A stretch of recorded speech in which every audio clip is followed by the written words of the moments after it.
Hello and welcome to another episode on the Bubez Story. The Bubez Story is a podcast series where we have in-depth conversations with leaders, change makers in Africa, people building remarkable institutions. And if you've been watching a previous episode, I'm sure you can attest to the fact that it has been mind-blowing so far. Yes, and if you've not subscribed to our YouTube channel, kindly do so now at Sabawriters TV, and also follow us on Instagram at Sabawriters Studios. So today I have with me a beautiful woman. Like she said earlier, she said she's the acclaimed president of the Pap Sellers Association. Yes, she actually turned a simple staple meal into an international brand.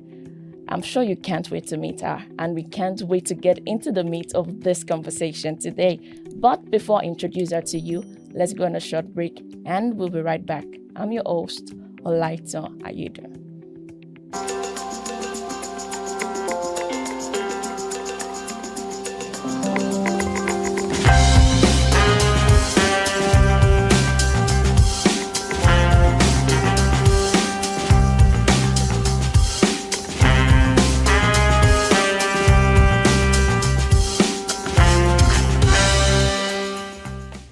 Welcome back. Today I have with me a beautiful woman. She's the CEO of Bubez Foods Limited. Her name is Miss Ijeoma Ndukwe. You're welcome to the studios, ma'am. Thank you so much, Olaito, for having me. So can we meet you? Just tell us, who is Miss Ijeoma Ndukwe? Okay, so Miss Ijeoma Ndukwe is a mother of 3 children, first of all. Okay. Is the CEO of Bubez Foods, as you had earlier introduced me. And Bubez Foods is a foods processing and packaging company, here in Nigeria, Africa. And I'm popularly called Nwanyi Akamu, literally meaning, a pap seller, the lady who sells pap. And even though you said that I am the acclaimed, so the key word is self-acclaimed. So I'm taking my flowers, Okay. for I'm sure people are giving it to you already. Yeah, so that's who I am, so really and truly that's who I am. Okay, so you're the first daughter. So tell us, what does it feel like being the first, especially in a Nigerian family, being the Ada of the house? So, I get that question a bit, and I don't know what it feels like, to be honest. Okay. Maybe now looking at my children and how it's going, there's that sense of leadership that is automatically bestowed on the firstborn child, irrespective of whether it's male or female. There's that sense of leadership that you feel, not necessarily because the family has said to you, you are the leader. But I grew up in a home where everyone is a leader in their own right, to be honest. But there's that block that maybe it's society, but that's not how my family is. Everybody is a leader in their own right. So I don't have that pressure of you are dad, so you have to do this. Or no. Oh, okay. I don't have that. I don't feel that pressure at all. Okay, so let's get into your journey as an entrepreneur. You started with Bubez Place. That's a boutique, a retail, luxury boutique, a retail store. So how come you started with a boutique and ended up food? Like, they're 2 different hands. How? Okay, so one thing I like to say to people is I don't care about the product. I care about the business of the product. Okay. And so most times people are focused on the product as opposed to the business of the product. And what do I mean by that? Is it generating revenue? Is it generating enough profits? Is it serving, the right customers? Are we doing the things that we set out to do? So, and before the retail store, the entrepreneur in me had done a million gazillion things, even as a student in the University of Calabar. Okay. I had sold Mary Kay products as a Mary Kay sales consultant. I had sold gold jewelry as a student. I had for the life of me what else, made shoes and bags. So at that time, the fabric that was in was the damask, right? So I had gone to Abba in the southeastern part of the country, right, to manufacture shoes, sets of shoes and bags, and sold them. I had also gone to Senegal to sell Senegalese, and I'm talking about well over 20 years ago. Wow. So I've always just been interested in financial independence. Okay. And the fact that you can take an idea and you can turn it into anything. I think that's what has, driven me to entrepreneurship. Okay. It's that quest for financial independence. So how and what is the correlation between the retail business and the foods business, and how I was able to make that switch? So I've told you the very beginning. Right, I've told you the very beginning, and then I've told you about what I care about and what it is that's driving me and has driven me till date.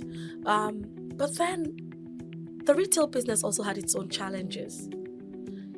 And even though every day I was showing up at work doing this thing, and I think that I ran that for 8 years, the different stages of it, and that's not the conversation for today. But I got to a point where I knew that there is more. There is more. Family was growing. I had gotten married. I had my first child. And I really wanted to be a partner in the home in terms of what am I bringing to the table financially, right? Mm-hmm. And so that became a different kind of drive.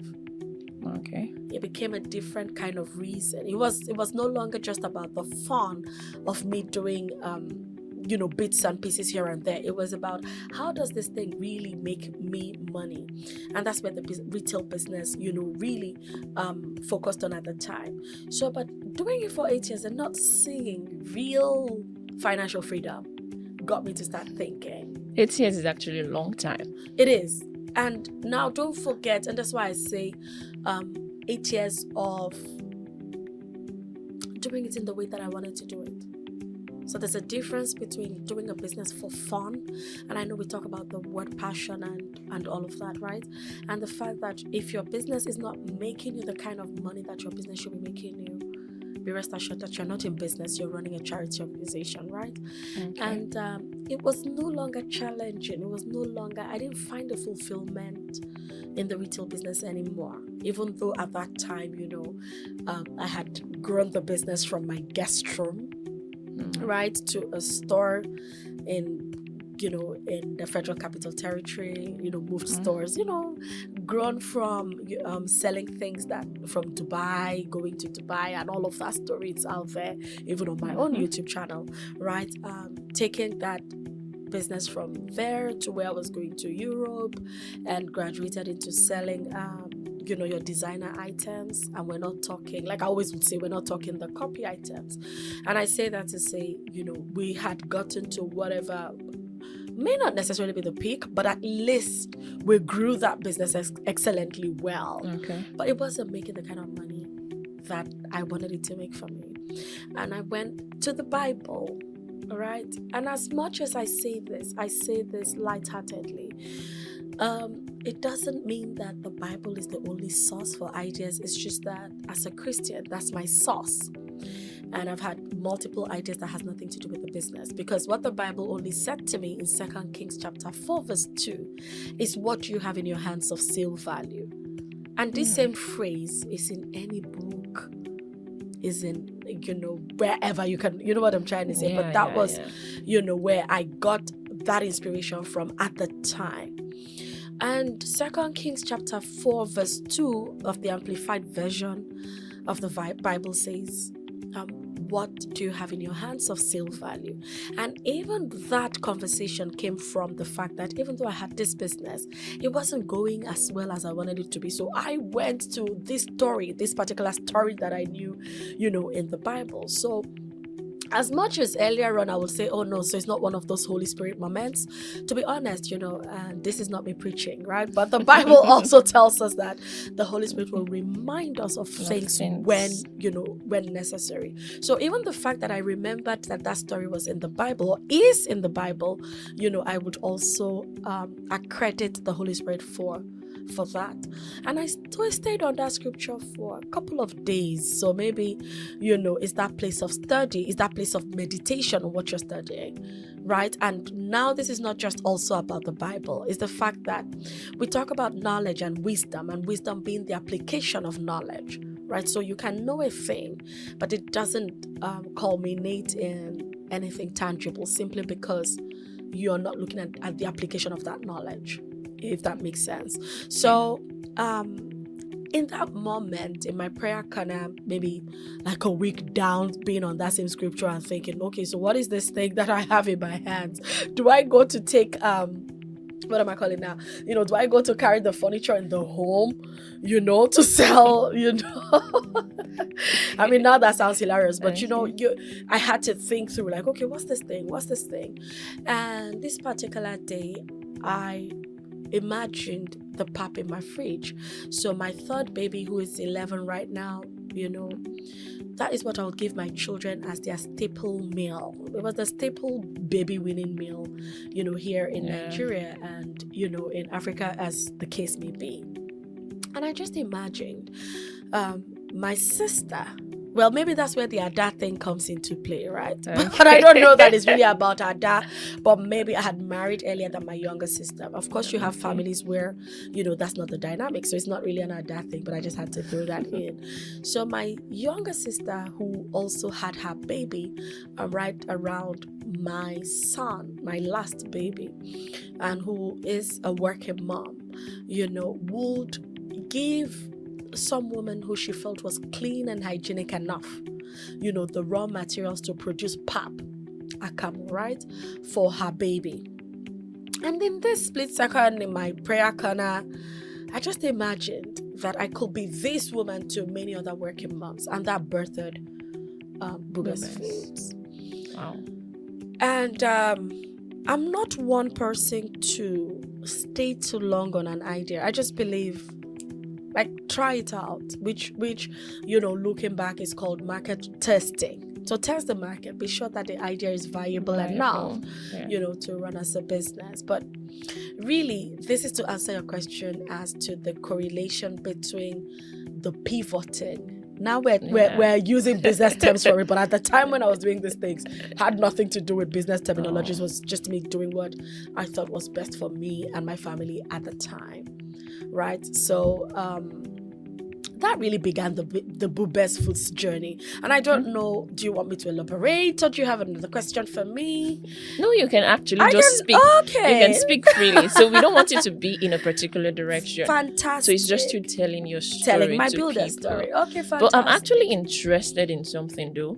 You said you didn't have, it was not like you had an experience running a business, like you just tested the market with the idea you had while you were studying, meditating.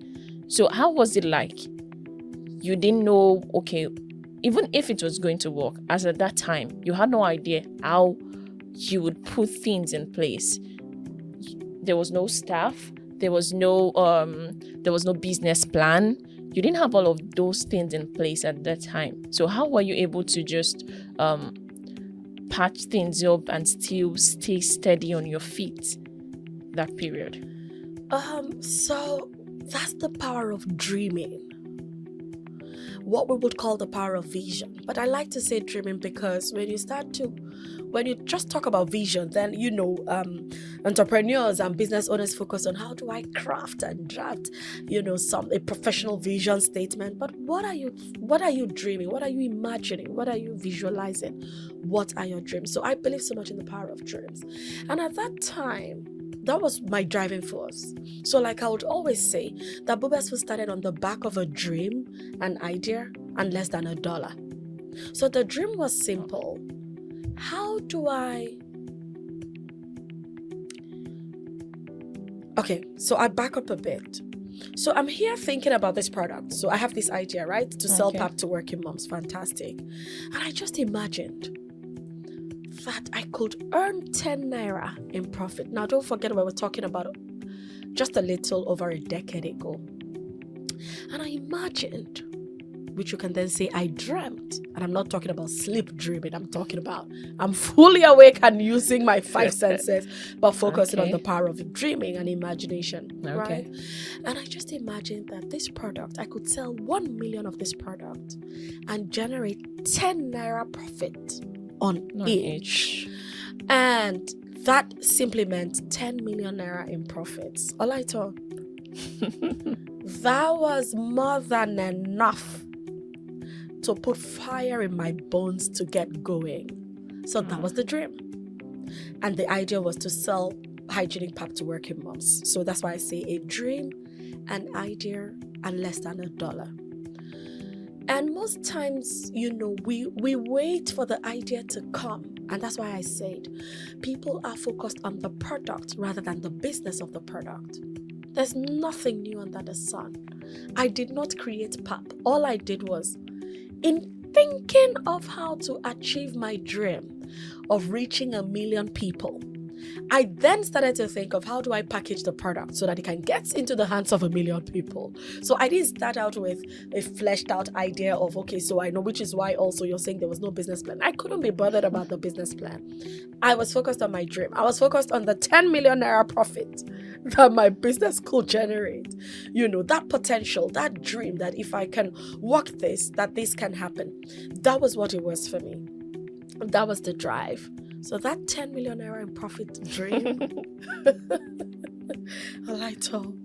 was all that I needed to get going. So along the way, because I needed to then, so I would say that it goes from dream. So of course, that I teach business. So beyond being the CEO of Bubez Foods, right? I am the lead brand strategist. So I'm the lead. Beyond being the CEO of Bubez Foods, I am a business growth strategist, right, at Live to Limitless Global, where I get to teach people these things that I was just doing on the go. I guess that's why they call you Clarity Queen. Yes, and I did. So the title as a pap seller is self-acclaimed, but the title as the Transformational Clarity Queen came from my clients, because you come to me and I'm listening to you, but I'm hearing beyond what you're saying, and I'm able to take that fuzzy thing and lay it out to you in a clearer, in a clearer form, clearer format. If you get what I mean. So I was just going with, how do I put this product in the hands of 1 million people? That meant a marketing strategy. And I didn't know this at the time. How do I package this product? I don't have any mentor in manufacturing. Right? How do I? So it's the how do I's. It's the curiosity, right?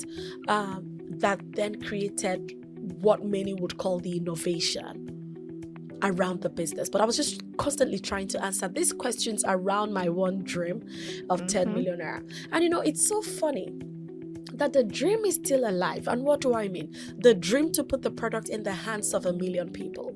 So what people then celebrated along the years as our successes and our wins were actually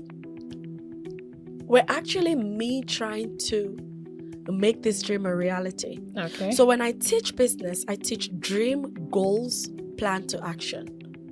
Because your dream is more like wishes, and if wishes were horses, even the beggars will be riding. Right. Yeah. And that's why they say that the grave has the, is where you have the most ideas. There's a way that phrase goes, because you have a lot of people not executing on their dreams. So you take your dreams and then you turn them into goals. Right? So the goal for me is, how do I put this product in the hands of 1 million people? Yeah. And I can tell you that even that goal, because your goals also have to be realistic. So it's, how do I sell 1 million product? And I can explain I can explain that further. So why do I feel like on this program now I'm teaching business? Because that's my problem. Actually, because that's what you do, actually. I'm telling you, business is what you do. Business is what I do. Eat, sleep, drink. I really don't have a social life. It's ridiculous, but I think I need a social. I know that I want it, because the teacher in me has come alive in this program, and really, I want someone to walk away from today's episode and say, okay, it wasn't just about her story. You're able to then say, okay, what is my dream? If you get what I'm trying to say, or what are my dreams, and how do I turn my dreams into goals? And then you begin to talk about SMART goals, that your goal needs to be specific. If it's very vague, then right? True. We're here at Sabi Writers because it's someone's vision and the person has taken it and it's become goals, if you get what I'm trying to say, right? So that goal, that dream of how do I generate 10 million naira in profits had to then be turned into goals. And the goals had to be realistic. So the question was, I'm there in my home thinking about this thing. How realistic is it that I could, sell a million products or sell to 1 million people? Now there are two different things. And when you talk about timeline, so it became, sometime in the future, right? Without necessarily at the time, without a specific date, I know that this has become our goal to sell to 1 million people. And then, but it began with to sell 1 million products. Okay. And 1 million products in the way that we now pack our products is 20 packs in a box. Okay. I'm a numbers person on Lighter, and I don't know how. You're a businesswoman. The numbers, the profit, the money, that's the data. So even up until less than 24 hours ago, I was saying to someone, I started learning algebra at 2 years plus. So blame my father for this. Right. Well, it's a good thing. Well, so that's my area of strength in the business, which is data analysis, but we're not there yet. So I'm just maybe explaining why this is what I understand, how the business of the product, not the product in itself. I don't care what the product is. I care about the dream. Okay. I care about my dream life. I introduced myself as a mother of 3 children. My oldest turned 17 in less than 2 months. So September, she goes into university. It's about them. And when I say it's about them, I'm not saying I'm building the business for them. And my dream life is my children's education, the quality of life that we live. Those are the important things to me, not the business in itself. The business is only a means to an end. To creating the world to fund my dream life, if that makes sense. So that's why I'm focused on the goal. So you go from the goal and then it becomes plans. So the plan of how do we really achieve putting our products in the hands of 1 million people? Okay. And it started, like I said, we have started with how do we put our product, 1 million of our products in the hands of people. And I'll explain why that is different. Okay. It's different because one customer can come to buy 1 million products, if that makes sense. And I'll explain what I mean. It can happen anyway. Don't stay fixated on your plans. The vision, the dream is static, but the strategy is very fluid and very flexible. Okay. It can be a contract. And 1 million products for us, and I need you to run the numbers now. So anybody who's listening, I want you to get your calculator, pen and paper. And this will not just be your, regular motivational builder story. I want you to do the work. Okay. Imagine, so we pack our products in boxes of 20. So what is 1 million divided by 20? All right, so I'm not even going to lift a finger. Do that math and tell me what the number is. I would actually confess right here, I'm not good with mathematics. So you know what? No, because this is going to be as practical as possible. So I'm going to ask our videographer, Shego, I don't know that anybody has called you out, because you're behind the scenes doing amazing work. So I need 1 million divided by 20, and let's run this business education here on this show. Get out your phone, get out your calculator, and tell me, yes, I'm listening. 50,000. It's 50,000. Fantastic. It's about taking it from goals to plan to action. When I was walking into the studio, one of the things out there is take action. Okay. One of your core values at Sabi Writers is action. Right? So I love the pace it. And I'm sure you're wondering how I know. That's why it's my job. I'm a business growth strategist, and I can tell you that Sabi Writers is going very far. The CEO, Chinonso, is providing amazing leadership. Yeah. Is building a global brand. I see it. Yeah, the same thing you did with yours, actually. Because you would actually say it's just pap. People would say it's just pap. But for you, it's beyond pap. Of course. Of course. So I saw something on your website. It says there is pap and there is Bubez pap.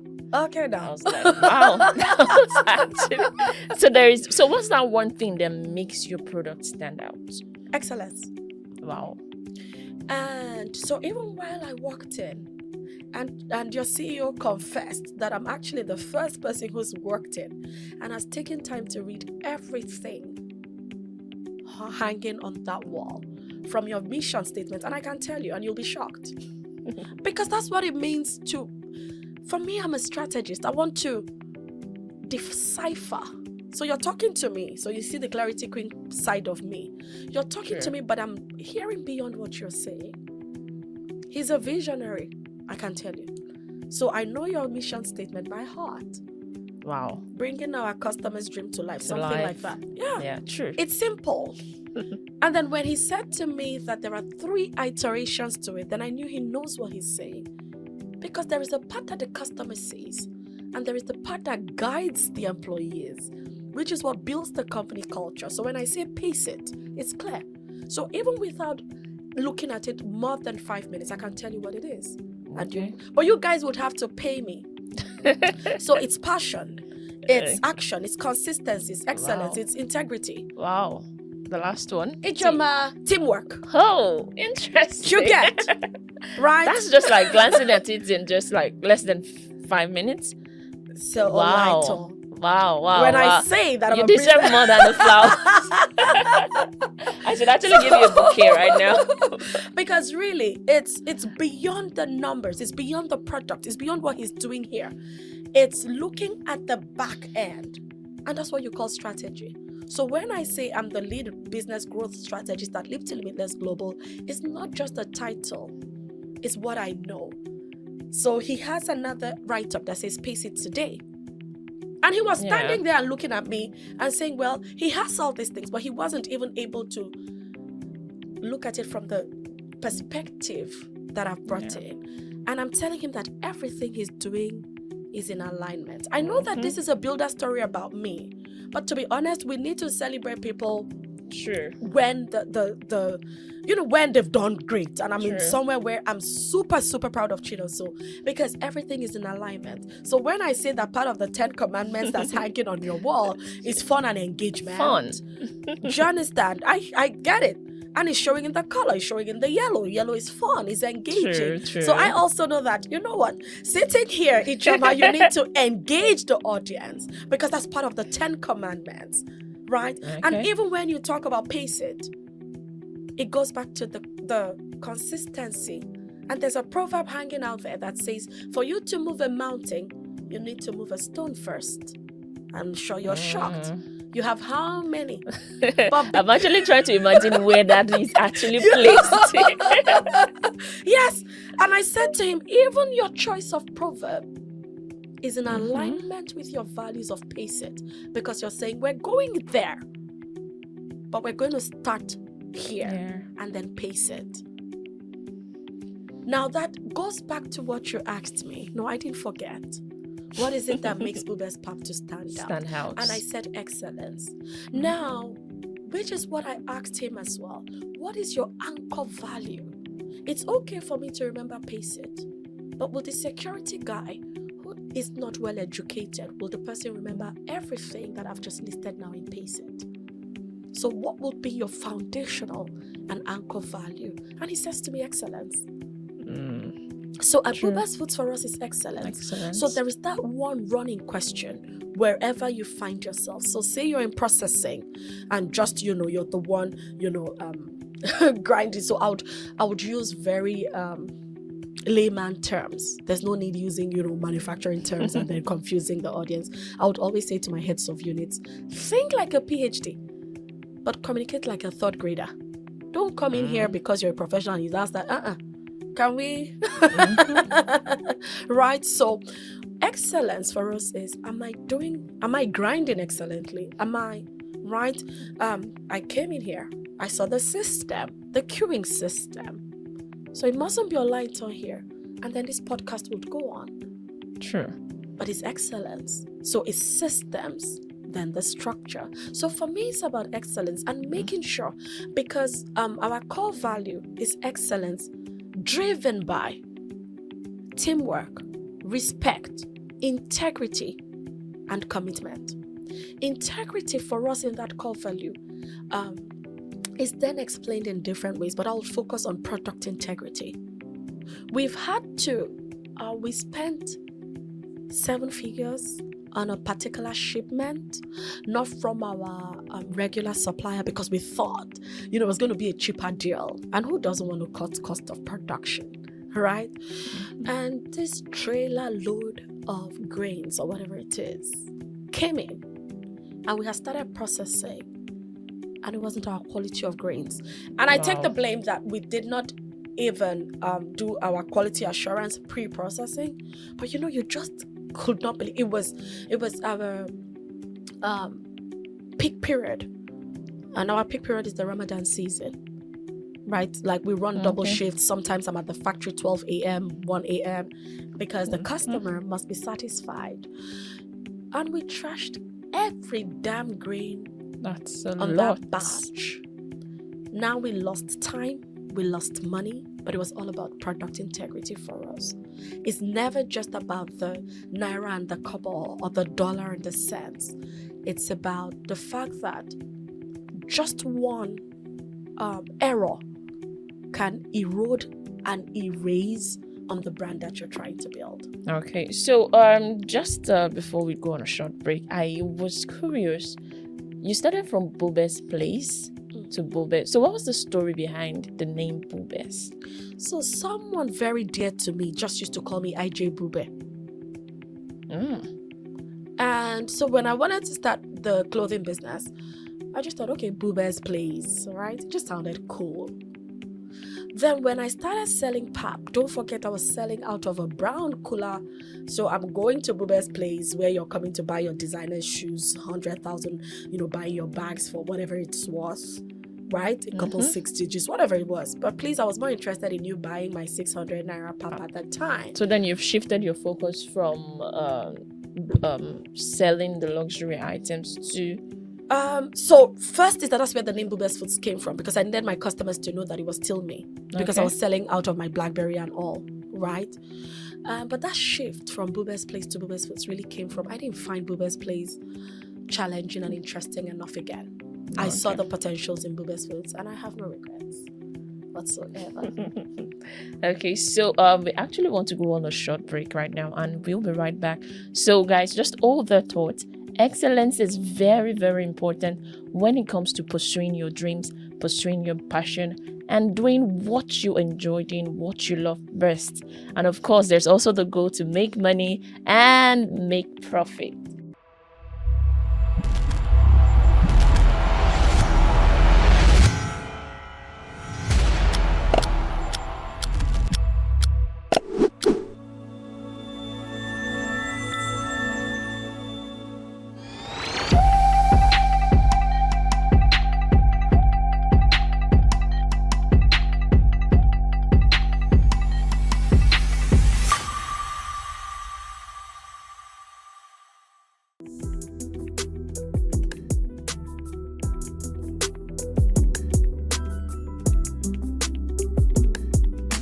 Hi, my name is Ozon, Provost O2 Academy, Lagos, Nigeria's leading advertising school.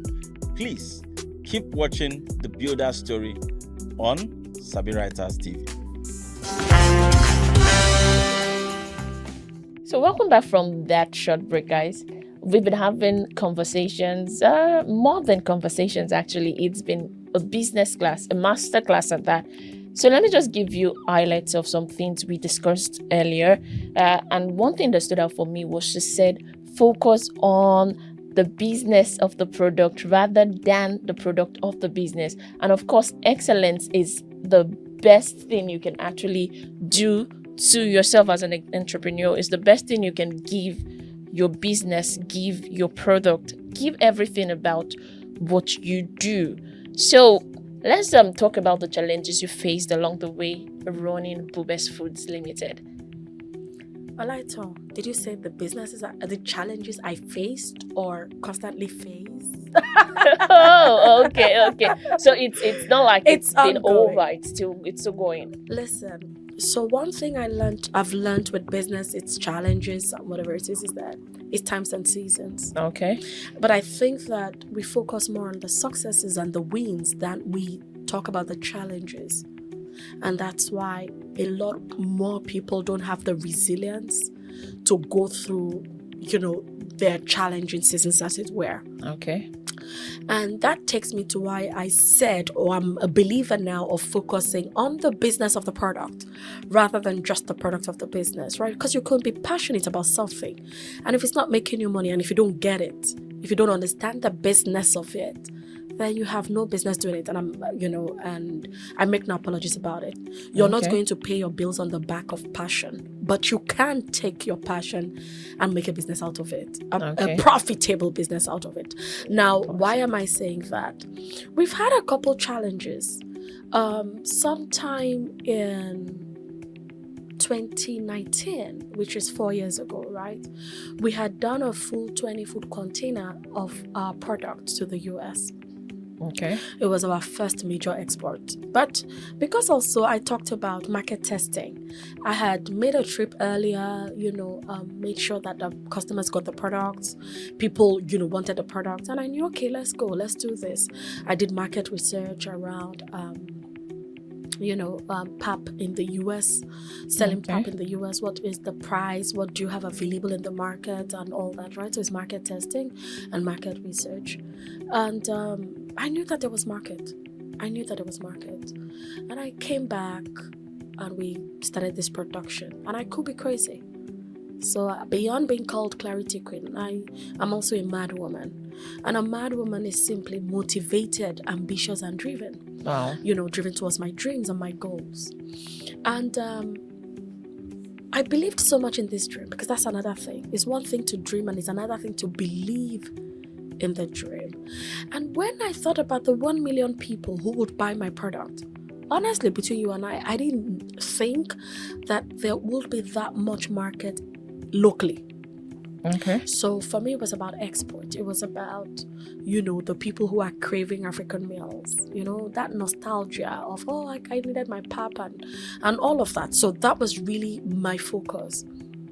So we produced this container, and of course it wasn't a one-day production for us. It was a couple weeks. The container was loaded, it got to the ports.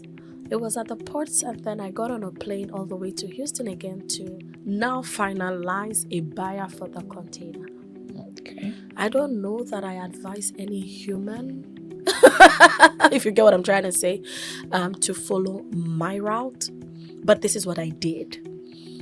So, because we were selling locally, we had our best before date still focused on our local market. Okay. Without putting into consideration seed time, yada yada yada, and all of that. And then this product stayed at the ports for 7 weeks, plus the weeks of production, plus the loading of the container, and then the transit between factory, which at the time was still in Abuja in the Federal Capital Territory, to Lagos, to the ports. So by the time we were done with all of this, to be honest, we were talking maybe 3 months in, I believe. I think. Wow. Yeah, so imagine that it stayed at the ports for 7 weeks. Imagine that there was this number of weeks between when it got to Lagos, when it was loaded or transloaded and all of that. So give or take, to be honest, it could be 1-2 weeks. I'm not very sure now. So even if we gave it 1 week, that's 8 weeks already. That's 2 months. And then there was production time, which was, well over a month for this production. So you can imagine what I'm talking about. Then he got on the sea and spent another 7 weeks, I think. Now, this was 4 years ago. So you're talking 4-5 months gone. Wow. Or longer. That's a long time. Or longer.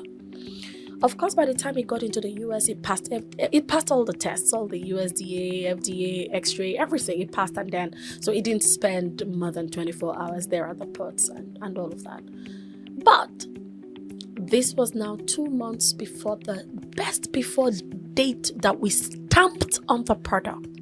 Wow. It did not mean that the product had gone bad. Don't forget. but it's just that it was what we stamped on it. Olaito goes back to the core value conversation we were having, in the first half of this conversation. Excellence. 2 months before best before date meant it wouldn't sell in the way that we had planned for it to sell. What do you do? It's a tough business decision. Fantastic. It's a tough But one. what we did was I flew way back to Houston and stood in the stores and I said, bring out every pallet. And I started to give to everyone who walked into the store. What was the thinking for me? Rather than cry over spilled milk, you don't have control over a lot of things, but you have control over your perspective and how you deal with the things. So it's all about, is it about victim mentality or victim mindset, or just staying focused on the dream and knowing that there would always be a way out? So I flew back and that was what I did. And what that meant for me was transferring that from a potential loss or viewing it as a loss, because either way, it was already, and converting it into a marketing cost. If you get what I mean. Oh. So it meant became that, PR. do you understand? So it meant that the customers or the potential customers now will try our product and know what the product meant or is, and taste the product for what it is. Now, it was frozen product. So it didn't go in the regular container, because the question, someone who's listening will be wondering, okay, so why didn't you share the cost of container? But it went in a reefer container, which is temperature controlled container. And it went in the time that federal government had tried to export yam. And by the time it got to the US, it was bad. But Bubez Foods got to the US intact. Nothing was wrong with it. So it was some feat and achievement, for, if you get what I'm trying to say, right? But this was the challenge. Now, that happened, and this was 2019. And I had this dream and vision, this idea of what I think we can do with the product. And I embarked on several R&Ds, so research and development. So we did the first one in March of same 2019. And just in the sense of there's always a way out. The R&D was going to happen in Massachusetts, right, in the US. And we were worrying about how do we send products. Now, don't forget, like I said, it's frozen product and all that. How do we send the test material from Nigeria to Houston? And this was right around when the container then got in. I'm like, wait a minute.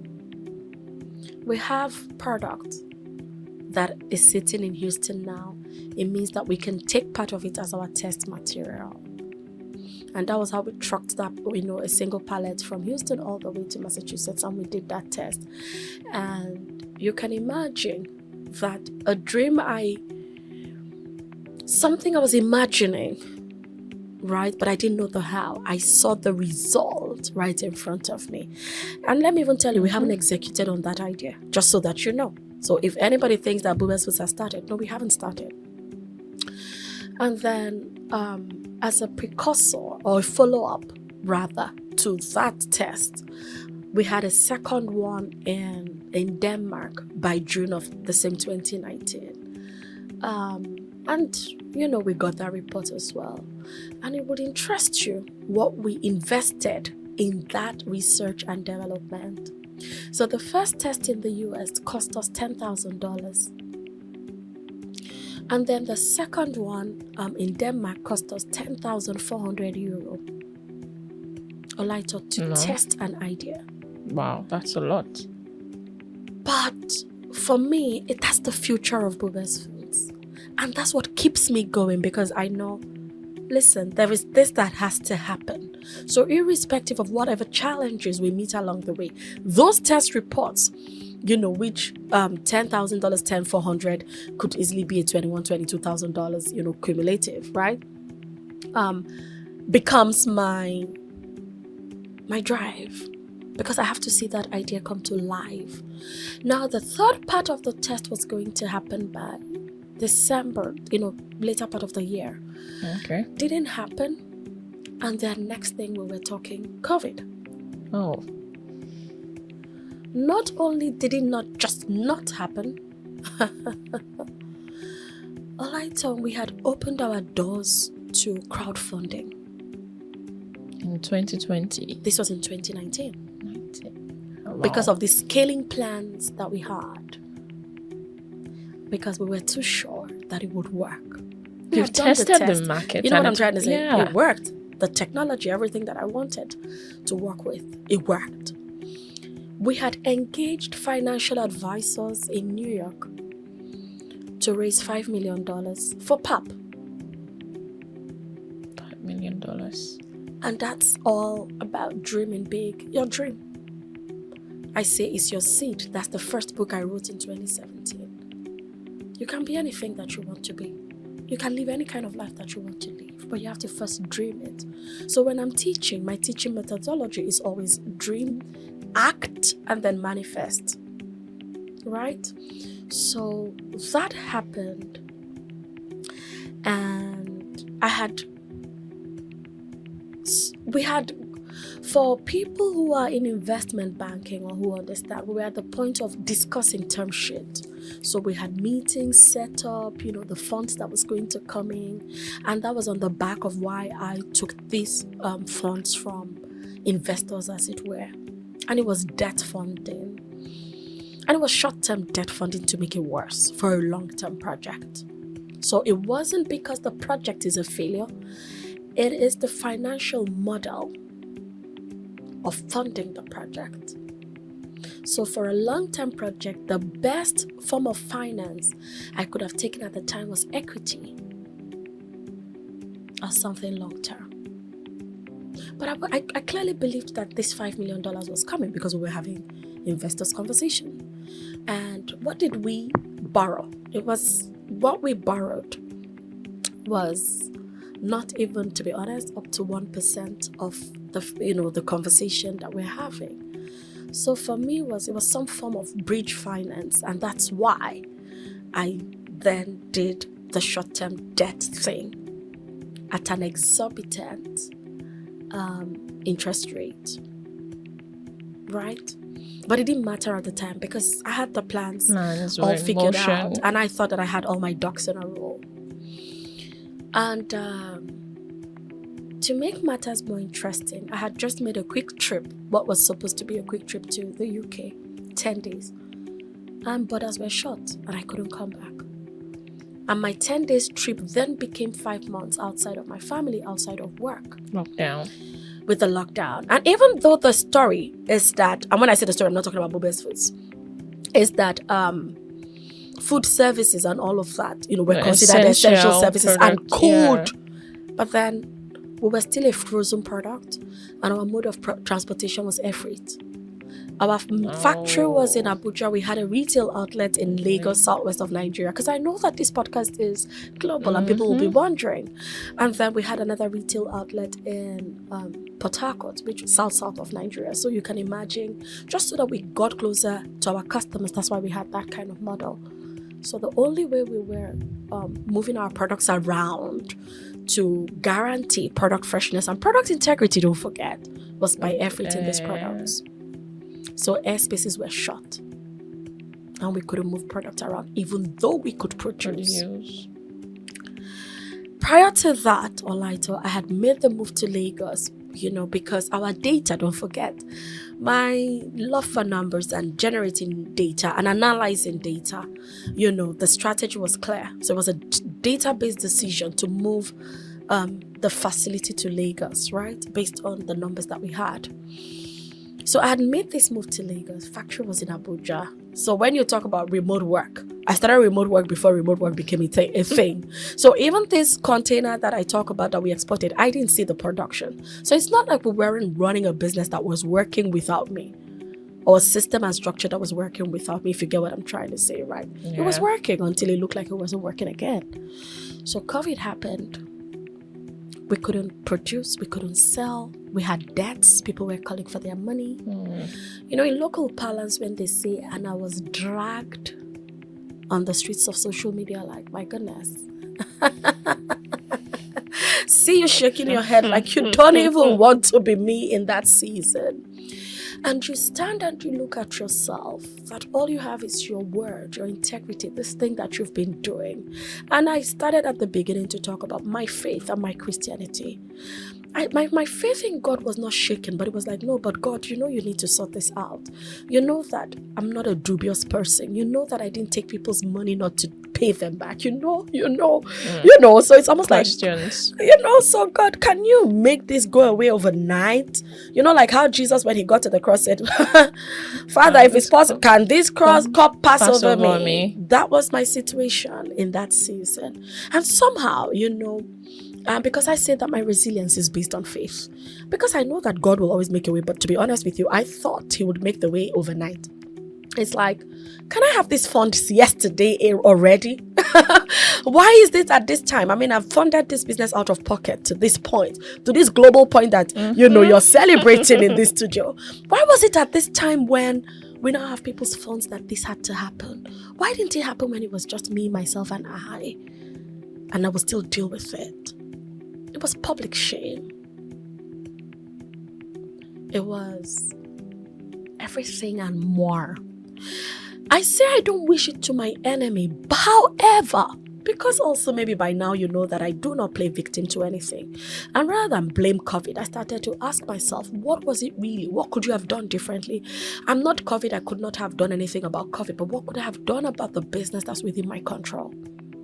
And then I realized that Ijeoma, the business was not generating enough profits to carry it through its challenges.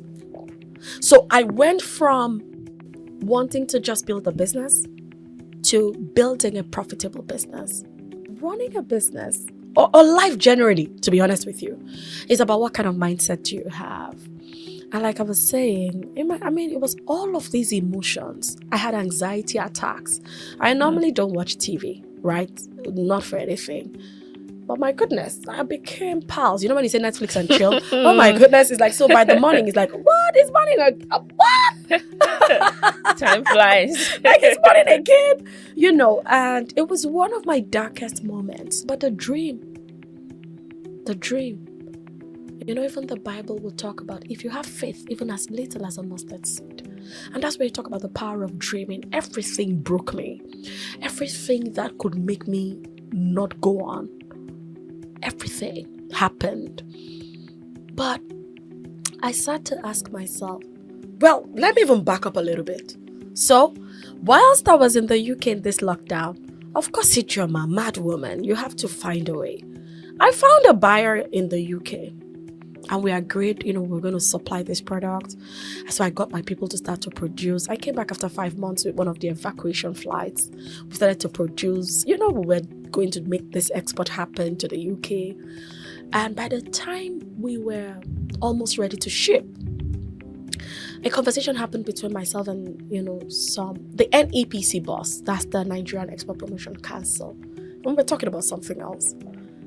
And I mentioned that, we're doing this export to the UK. And apparently they had maybe some COVID stimulant thing. I really don't know, to be honest. It was like we were going to handle the freight for you.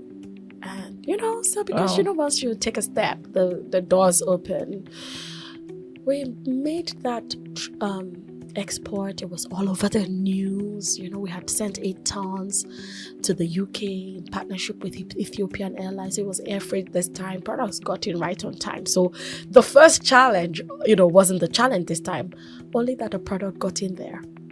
And the UK entered the second lockdown. Wow. Okay now. So like we'll say local parlance, village people. It's the real village people. But then the question is this: village people, they are not COVID. Village people, they are not my dreams. Village people, they are not my zeal to make these things happen. If you get what I'm trying to say. So it's almost like, okay. And my product was still frozen at the time, and we had to start to pay storage in the UK in pounds. Now, frozen product storage is more expensive. It's times 40 storage of products in ambient temperature. And I know because we had our packaging materials that were sitting in ambient temperature, so room temperature, right? And then we had the ones that had to go into the cold storage. And it was 4 times. And we were paying this thing with the exchange rate, whatever thing. We couldn't sell in the way that we wanted to sell. It got to a point after a few months, even when we now started to sell and was trying to pick up, it was rebuilding time for me. Yeah. And I knew that, listen, I believe in the power of focus and I didn't want any distraction. And I needed every dime that we could lay our hands on, because at this time I had even had to sell our factory for 20 million naira, less than market value, just anything that would keep us in business.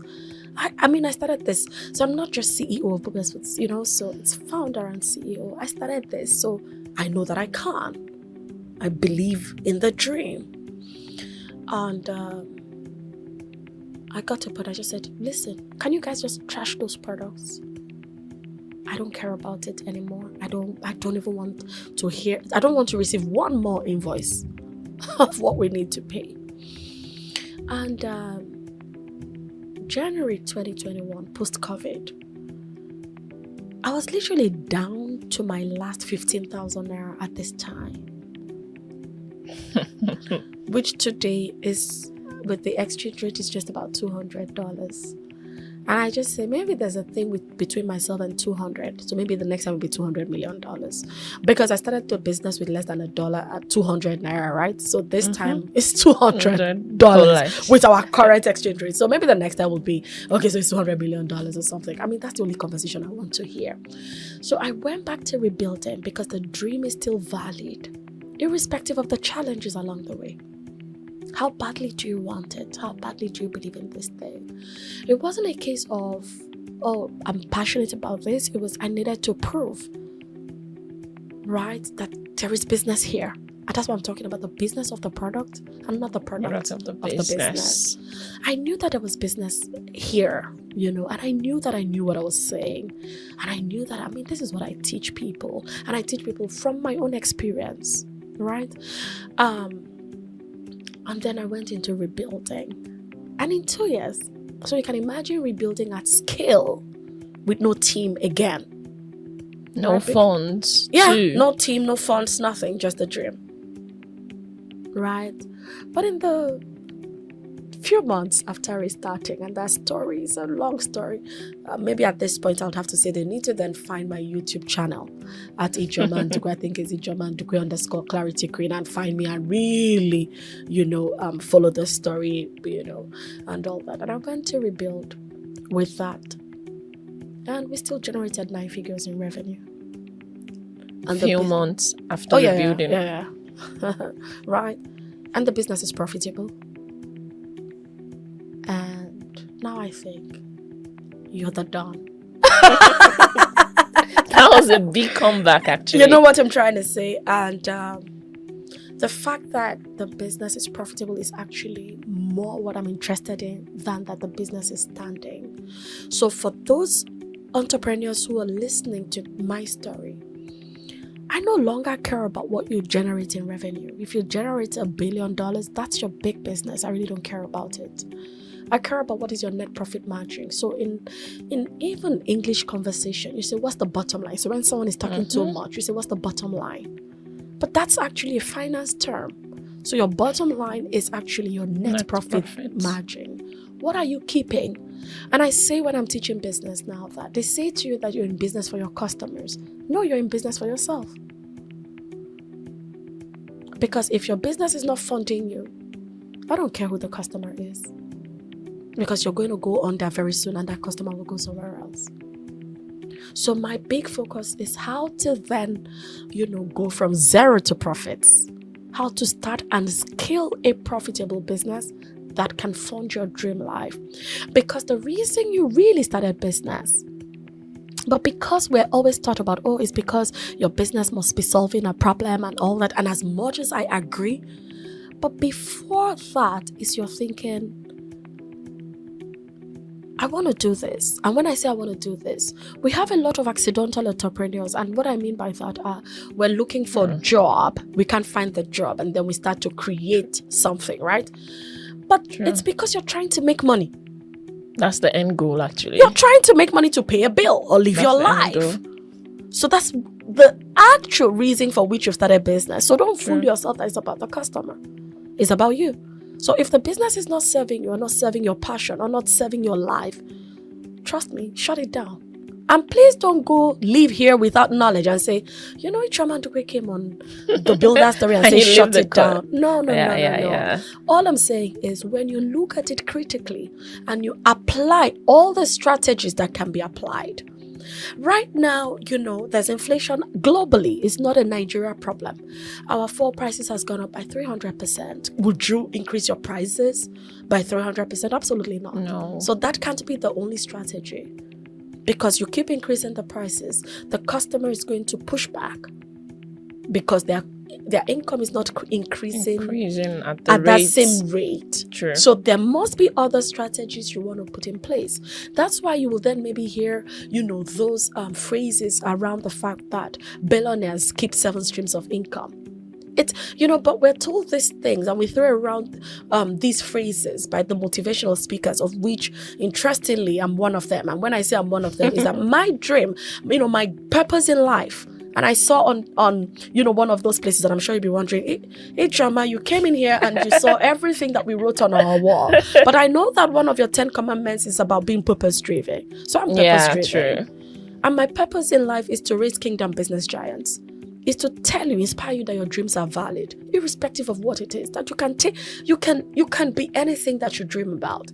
If I thought about it with pap, which ordinarily is sold, by the, something. You know what I'm trying to say? That is just sitting with a tray and hawking it on the streets. True. And I'm saying to you that you can be a pretty, intelligent pap seller. Yeah.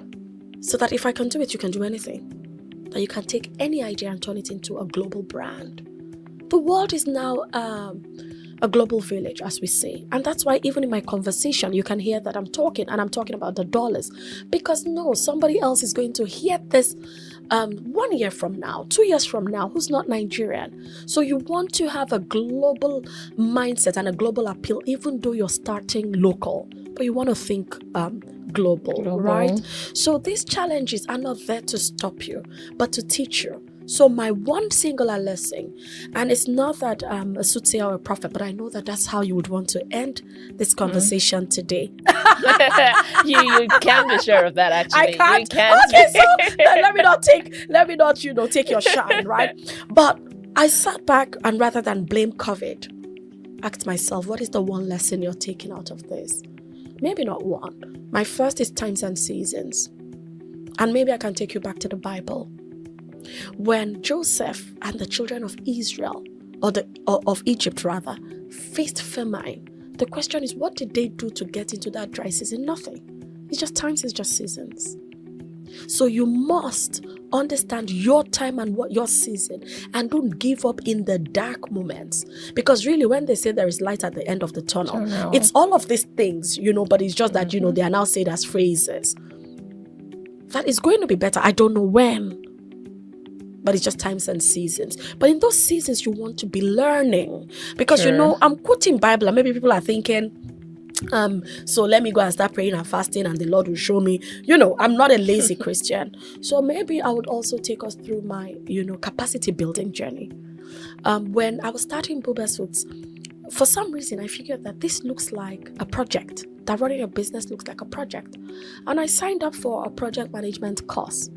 Okay. Now, at that time, it wasn't like now, where I think that entrepreneurs now are lucky, and the ones that would come, years from now will be lucky because you have AI, you have all of those things, right? Technology. So you have courses like at your fingertips. So at that time, I didn't know where to take this project management course. I just went to Google, found a place in the UK, London, and I got on a plane, right? And I went to do this program on project management, the Prince 2.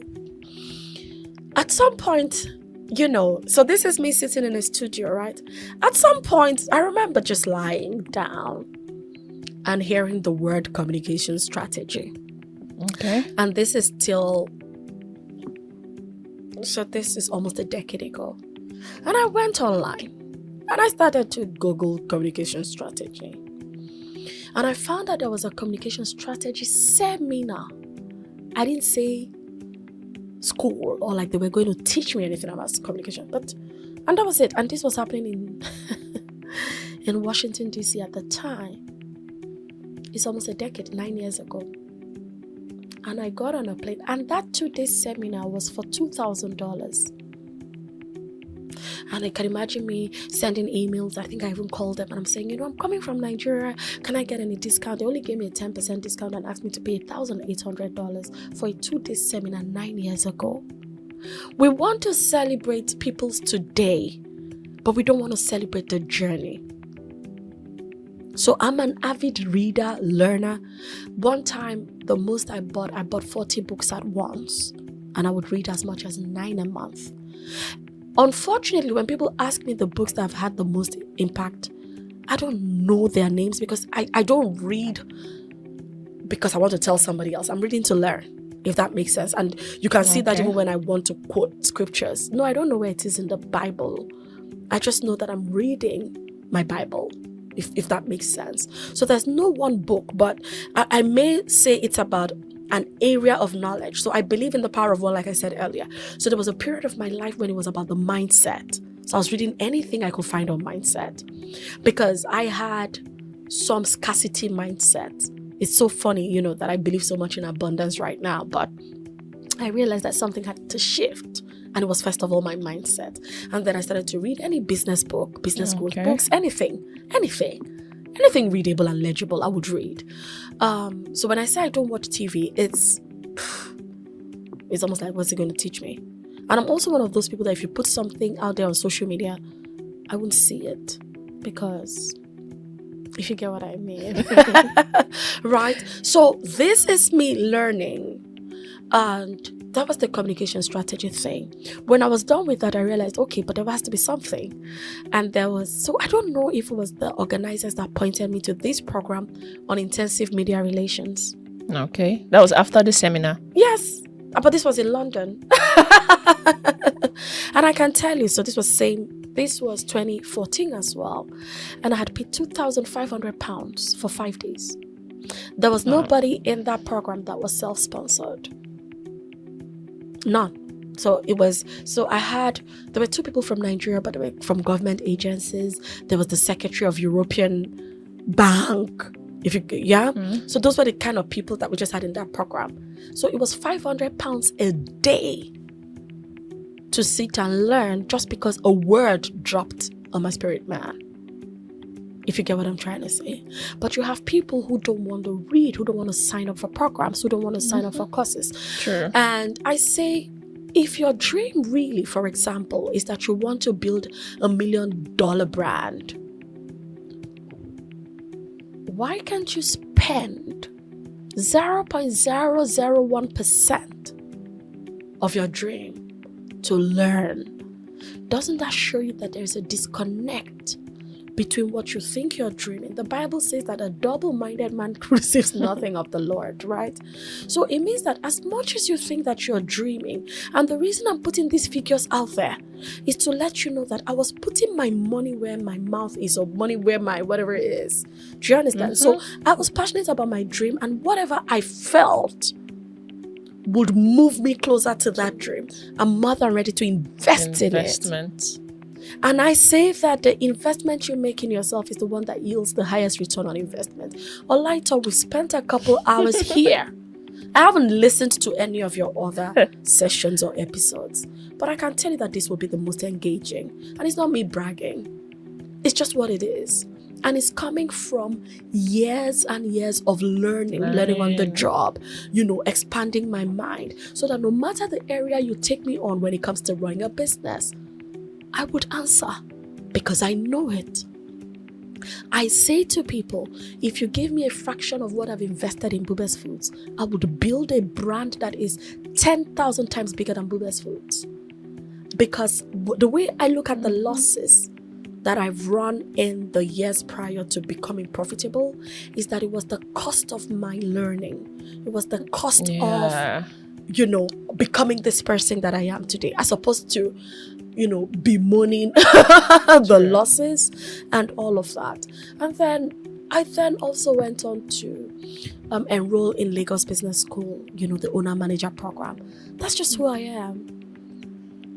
Personal development, capacity building, Very expanding important. my mind, Very excellence important. on the job, not just answering a CEO, but being a CEO.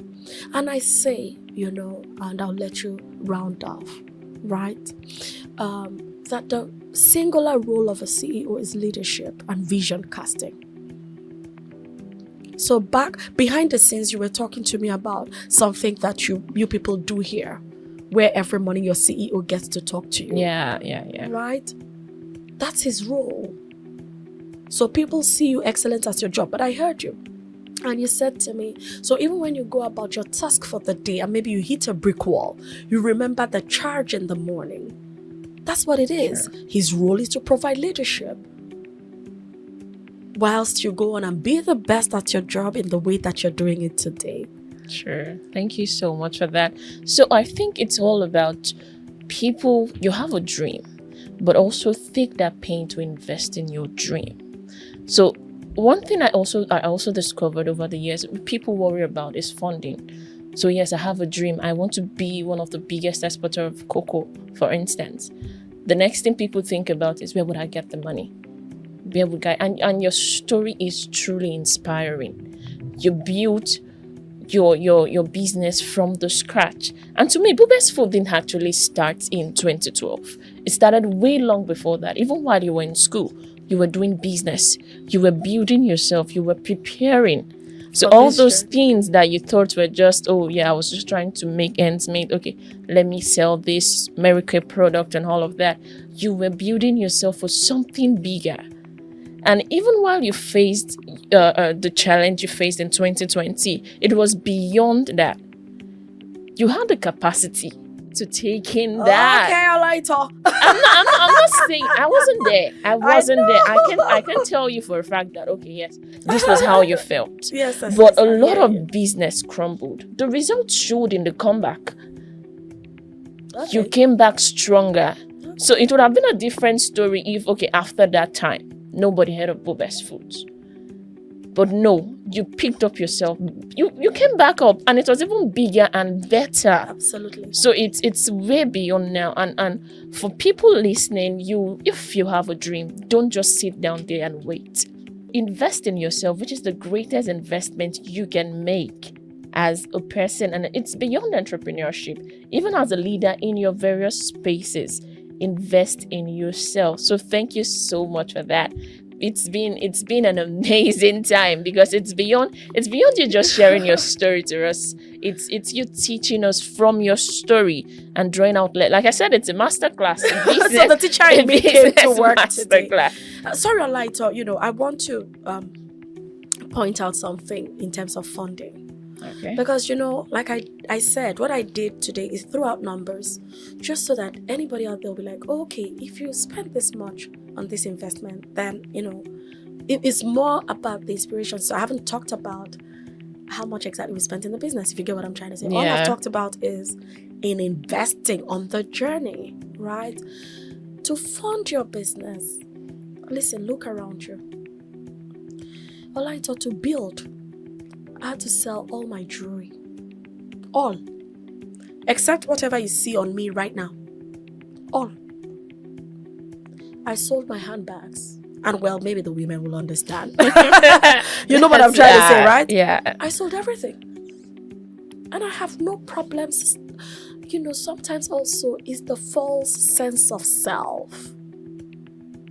So you're thinking, no, if I'm not starting at this level, how did the comeback happen? It was still relationships that we had pre the challenge that helped us with the comeback. So when I tell the story about 15,000, the very next thing we had was a contract. I turned into a proposal writing company rather than a pap selling company. where we're saying, listen, we pitched the idea and it was bought. And that was it. And, all I thought, they just need to. We started also Bubez water, right? Oh, wow. So, yes, so it's as part of generating cash flow, for the business. So... Okay, so I actually thought we were going to round up, but just one thing. You mentioned building relationships. Yeah. Building relationships, which I think it's one thing that entrepreneurs, people generally need to understand. Can you just shed a little bit of light on that? Building relationship to help your business grow, to even help you grow as a person. Because if we leave business aside, as a person, someone who wants to grow, to get ahead in life, you need people. So, they say that your network is your net worth. True. You want to be intentional. Beyond intentionality, because this is not about using people or manipulating people. It's about who you become as you grow. The more you develop yourself, the more you increase your, in the words of Olaito, she said, I had the capacity to deal with it. The more you increase your capacity, the more you become. You attract same kind of people, or people higher. The more people don't want to hang around loafers. You must be saying something that makes sense. Value. So the more you're becoming a person of value because you're learning and growing, it's also building a valuable network around you. So entrepreneurs will talk about elevator pitch and all that, right? So when you get into a room filled with captains of industries, for example, the way you then would introduce yourself, the kind of conversation you would hold, will determine the kind of relationships that you build.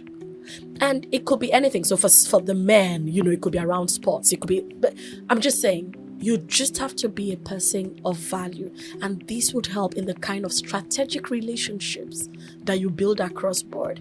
Is this relationships that would refer you? Is this relationships that will mention your name in rooms where you're not? Is this relationships that, would help propel you?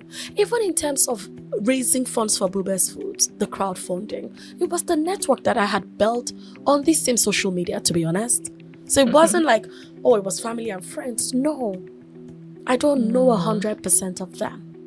We only met on this, if you get what I'm trying to say. So it's not just about online, it's an offline thing. I'm here today because over the years between myself and your CEO, there's been some level of relationship. We don't talk every year. I didn't say every day. We're not even in touch every 3 years, but I know that he's a person of value.